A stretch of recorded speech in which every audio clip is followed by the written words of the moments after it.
you are a director of any company in India, executive, independent, or non executive, this video is about you because the liability that comes with that title is also about you. I am Sonal Alag, partner at Alag and Kapoor Law Offices, and today, what director in India must know about their duties, their rights, and most importantly, their personal exposure.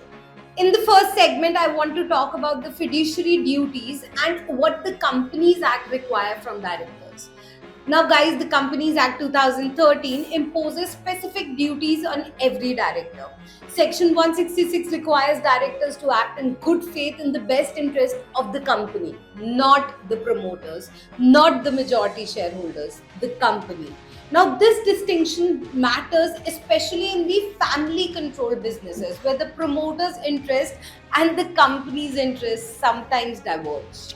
A director who follows the promoter's instructions that harm the company can be personally liable at some point.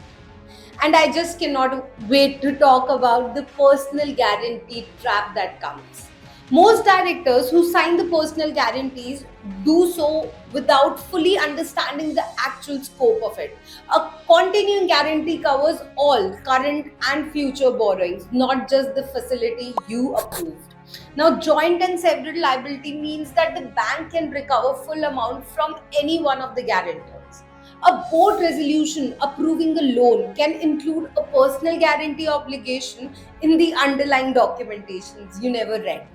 Now, many directors sign the resolution without reading the loan agreement underneath it. I've seen this result in recovery proceeding against the director who thought they had no personal exposure in just signing a resolution. And now let's talk about the resolution signing risk that comes along. A non executive director signed a board resolution approving a working capital loan. The loan documentation included a personal guarantee for all the approving directors. He hadn't read it. The company defaulted and the recovery proceedings began against him personally. So, guys, read the resolution fully, not just the title that hovers over it. Request and review the underlying documentation if not provided and ask explicitly, does signing this create any personal liability for me? In this next segment, let's talk about director disqualification as well. So, Section 164 of the Companies Act disqualifies director in specific circumstances. Now, most common is the ROC, that is Registrar of Companies filing defaults. Now, if a company fails to file annual returns for 3 consecutive years, when a company is disqualified, and every director of the company is also disqualified. Now, disqualification actually means you cannot be a director of any company for 5 years.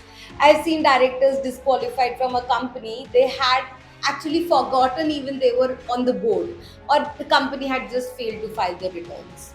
Now, check every company you are a director of and ensure that their ROC filings are current.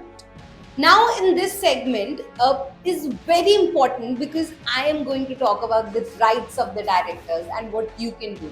Yes, directors also have the rights and many don't even exercise them. Right to access the company's books and records at any time. Right to call an extraordinary general meeting if certain conditions are met in those circumstances. Right to resign with a resignation letter to ROC. Don't forget ROC. Your liability ends from the date of the resignation filed before ROC. Now, right to dissent from the board decision recorded in the minutes. A dissent properly minuted provides significant protection to you as a director if the decision is later challenged. So, having said so, never forget that the independent directors also have some special obligations. So, guys, if you are an independent director, your obligations are also higher. You are there to protect the interest of the minority shareholders and ensure the proper governance of the company. The SEBI LODR regulation imposes specific obligations on listed companies' independent directors. The Companies Act imposes specific liability protection, but only if you act independently and in good faith. So, independent directors who simply become a rubber stamp of the promoter's decision lose that protection. Document your independence, attend the meetings, record your position in the minutes. Your protection depends on demonstrable independence, not just a paper independence, guys. So, being a director is like a legal responsibility, not just a designation on paper. Read the resolution, know the company's compliance status, understand the guarantee you are signing, and record your position in every meeting that matters. Subscribe for more videos like this on every other Tuesday, and never forget that law doesn't wait and neither should we.